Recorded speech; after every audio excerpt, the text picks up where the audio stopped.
اور آخری بات، اور وہ یہ ہے کہ زندگی بڑی عجیب چیز ہے۔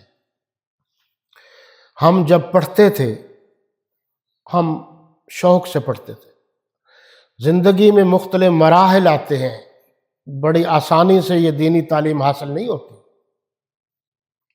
میں ایک مرتبہ گھر سے، جب میں خیر المدارس میں پڑھتا تھا، نکلا تو ہمارے پاس وہاں جانے کے لیے بھی کرایہ نہیں تھا۔ ایک دور میں یا ڈبل ڈاکٹر جسے ہم کہتے تھے، ڈبل بس چلتی تھی۔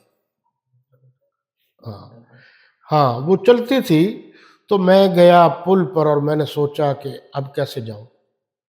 تو میں نے ایک وہاں چکی والا ہوتا تھا، صوفی ابراہیم، صوفی شوکت کا باپ، میں نے کہا یار پیسے دے دو، میں نے جانا ہے، پھر آؤں گا تو دے دوں گا۔ میرا آنا جانا وہاں زیادہ تھا، سائیکل بھی وہیں کھڑا کرتا تھا۔ اس نے مجھے 98 دی، یہ بھی سننے والی بات ہے۔ میں اس سے کرایہ بھر کے 54 کرایہ لیتے تھے، دولت گیٹ سے پیدل چلتا ہوا خیر المدارس۔ پھر وہ میں نے اپنے وقت میں ان کو ادائیگی بھی کر دی، واپس کر دی ہے۔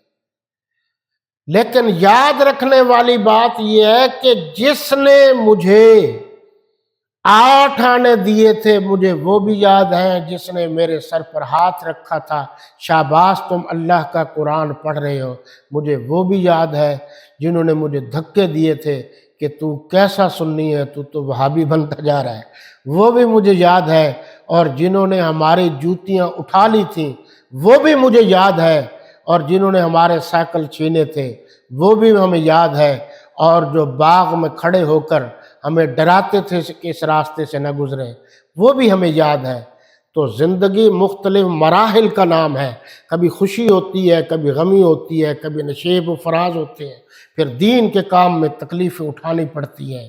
آج جس کو عبداللہ خادم کہا جاتا ہے، دنیا میں جس کی آواز کو ایک معقول آواز سمجھا جاتا ہے، وہ اس طرح نہیں بن گیا کہ گھر سے اٹھے اور پیدا ہوتے ہی سونے کا چمچ لیا ہو۔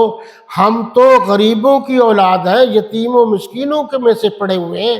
ہمارے آباء و اجداد نے کاشتکاری کی ہے، محنت کی ہے، مزدوری کی ہے۔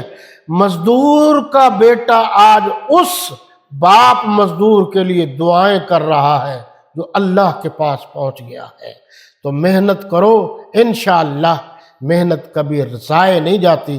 ان اللہ لا یضیع اجر المحسنین، اللہ کبھی محنت کرنے والوں کی محنت کو ضائع نہیں کرتا۔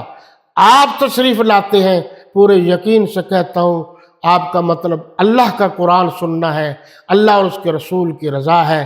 یہ وقت انشاءاللہ آپ کا قیمتی ہوگا، اور قیامت کے دن یہ قرآن ہم سب کے لیے باعث نجات اور باعث شفاعت بن جائے گا۔